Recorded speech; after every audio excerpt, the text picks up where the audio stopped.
कोविड-19 को लेके 16 जनवरी एक महत्वपूर्ण दिन है। इस दिन पूरे भारतवर्ष में कोरोना वैक्सीनेशन की कैंपेन शुरू होने जा रही है। जम्मू कश्मीर में ये कैंपेन क्या रहेगी, इसकी डिटेल्स क्या हैं, इसके लिए बात करने के हमारे साथ आज financial commissioner health Shri Atal Dullu जी हैं। सर, जेके न्यूज़ टुडे में आपका स्वागत है। नमस्कार सर, ये बताएंगे इस वैक्सीनेशन की शुरुआत कैसे करेंगे हम जम्मू कश्मीर में? 16 तारीख को प्रधानमंत्री जी पूरे देश में कोविड वैक्सीनेशन की ड्राइव को चालू कर रहे हैं। तो यहाँ जम्मू कश्मीर में भी इसका ये शुरू हो जाएगी कोविड वैक्सीनेशन की ड्राइव। तो 16 जनवरी को 28 स्थानों पर ये कोविड वैक्सीनेशन की ड्राइव शुरू होगी और उसके बाद इसके सेशन साइट्स बढ़ाए जाएंगे। कुल मिलाकर हमारे पास कोई 1053 वैक्सीनेशन साइट्स हैं जहां तक हम जल्दी ही पहुंचेंगे। वैक्सीनेशन का प्रोसेस डेली होगा, लेकिन जो रूटीन इम्यूनाइजेशन डेज होते हैं जिसमें बच्चों को बाकी किस्म के टीके लगते हैं, पोलियो का टीका, बीसीजी का टीका, कोई 10 किस्म के टीके हैं जो लगते हैं, तो उन दिनों को रूटीन इम्यूनाइजेशन डेज़ को और छुट्टियों को, जो संडे या गेस्टेड हॉलीडे होगी, उसको छोड़ के बाकी सारे दिन में कोविड वैक्सीनेशन चलती रहेगी। हमारी उम्मीद है कि 28 जगहों पर तो ये वैक्सीनेशन हो रही है, तो हर वैक्सीनेशन साइट पर अगर 100 लोगों को वैक्सीनेट किया जाएगा तो 2800 के करीब लोगों को, जो हेल्थ केयर वर्कर्स हैं, उनको वैक्सीनेट किया जाएगा। सबसे पहले फ़ेज़ में तो हेल्थ केयर वर्कर्स को किया जाएगा। एक कोविन एप्लीकेशन बनी हुई है, आईटी प्लेटफॉर्म, जो गवर्नमेंट ऑफ इंडिया ने बनाया है, उसके माध्यम से ये तय किया जाएगा कि किसको किस दिन कोविड वैक्सीन लगेगा। तो वो एसएमएस के ज़रिए जो बेनिफिशियरी है उसको इन्फॉर्म किया जाएगा कि आपका नंबर आज है या किसी तारीख को है, उस दिन आपको पहुंचना है वैक्सीनेशन साइट पर, और वैक्सीनेशन पर साइट पर पहुंचकर उसको वैक्सीनेशन लगाया जाएगा। सर, एक चीज़ आपने देखी होगी, पिछले कुछ दिनों में बातें चल रही थी सोशल मीडिया में भी और बाकी भी, इसकी सेफ्टी को लेके कुछ कंसर्न्स हैं, उसके ऊपर आप बताएंगे कि?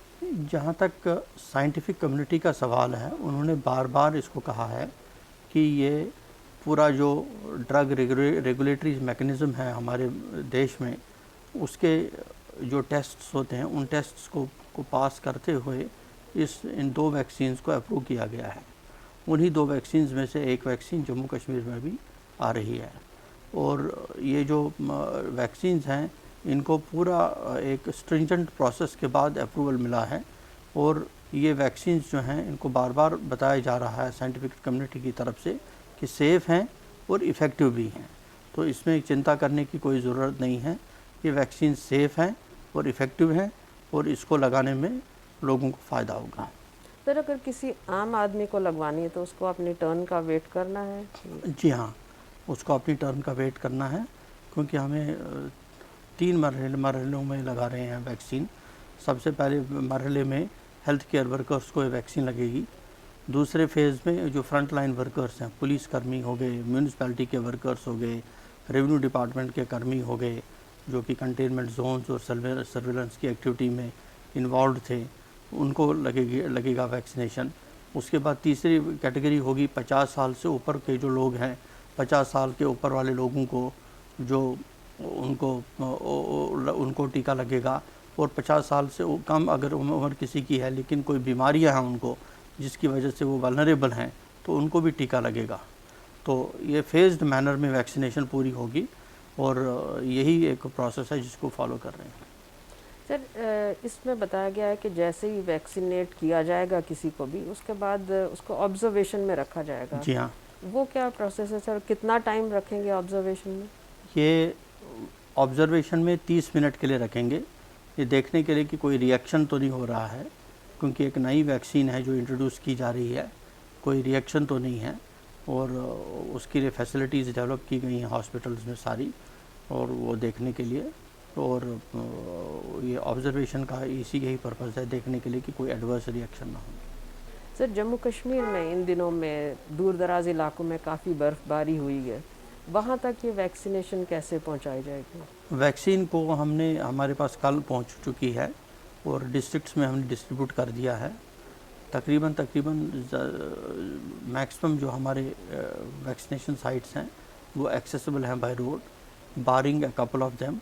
तो वहाँ पर हम हेलीकॉप्टर के ज़रिए ये जो है वैक्सीन को पहुँचाने जा रहे हैं। इसकी स्टोरेज कैसे की जा रही है? इनकी स्टोरेज आइस लाइन्ड रेफ्रिजरेटर्स हैं। हमारे पास ऑलरेडी हमारा जो यूनिवर्सल इम्यूनाइजेशन प्रोग्राम है उसमें हमारे पास ILRs थे, लेकिन हमको एडिशनल ILRs काफ़ी मात्रा में भारत सरकार ने दिए हैं। वो जगह जगह पर इंस्टॉल किए गए हैं, तो वो भी हमको मिले हैं इनको स्टोर करने के लिए। फिर डीप फ्रीज़र्स हैं, फिर हमारे पास कोल्ड बॉक्सेस हैं, वैक्सीन कैरियर्स हैं। ये सारी चीज़ें फैसिलिटीज़ हमारे पास उपलब्ध हैं। सर, ये स्टॉक कितना आप अपने पास रखेंगे और ये कैसे सप्लाई चेन कैसे बनी रहेगी? ये सप्लाई चेन का ऐसा सिस्टम है कि जो वैक्सीन है ये बाय एयर ही आएगी और सीधा जम्मू सूबे की जो वैक्सीन है वो जम्मू के यहाँ पर रीजनल ड्रग स्टोर में, और जो इसकी वैक्सीन स्टोर में, और जो हमारी कश्मीर सूबे की है वो श्रीनगर के वैक्सीन स्टोर में रखी जाएगी। और उसके बाद वहाँ से उनको डिस्ट्रिक्ट हेडक्वार्टर्स में ट्रांसफ़र किया जाएगा और डिस्ट्रिक्ट हेडक्वार्टर्स से फिर उनको सब डिस्ट्रिक्ट लेवल पर या प्राइमरी हेल्थ सेंटर लेवल पर शिफ्ट किया जाएगा। तो एक पूरी चेन इसके लिए बनी है, लॉजिस्टिक चेन, कि कहाँ पर इसको स्टोर किया जाएगा, किस टेम्परेचर पर स्टोर किया जाएगा, कैसे इसको पहुँचाया जाएगा सब डिस्ट्रिक्ट लेवल पर, प्राइमरी हेल्थ सेंटर लेवल पर। ये पूरी तैयारियाँ की गई। एक स्लोगन चल रहा है सर, जब तक दवाई नहीं तब तक ढिलाई नहीं। अब दवाई वैक्सीन के रूप में आ गई है, ढिलाई के बारे में आप क्या कहेंगे सर? नहीं, वो ये स्लोगन बिल्कुल सही है, क्योंकि वैक्सीन को के बारे में एक चीज़ मैं बताना चाहूँगा कि ये वैक्सीन इफ़ेक्टिव हो जाती है 45 दिन के बाद। जब पहला टीका लग जाता है उसके 28 दिन के बाद फिर दूसरा डोज लग जाता है, बूस्टर डोज, और उसके बाद 14 दिन के बाद ये इफ़ेक्ट दिखाना शुरू करती है। तो इसे समझना कि वैक्सीन का पहला शॉट लग गया और हम सारे मास्क वास्क उतार दें और लापरवाही बरतें, इसकी गुंजाइश नहीं है। और वैक्सीन हमारे पास एक और पिलर ऑफ स्ट्रेटजी है कि एक और हमारी लड़ाई में एक और हथियार है, लेकिन जो हमारे पास मेन हथियार हैं जैसे कि कोविड अप्रोप्रिएट बिहेवियर, मास्क पहनना, सोशल डिस्टेंसिंग मेंटेन करना, हैंड सैनिटाइज़र का प्रयोग करना, वो सब तो चलते रहेंगे, वो तो फॉलो करना ही पड़ेगा।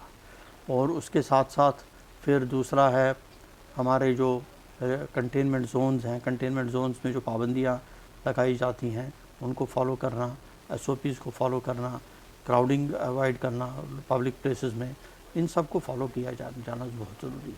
सर, JK न्यूज़ टुडे से बात करने के लिए आपका बहुत धन्यवाद। Thank you. धन्यवाद।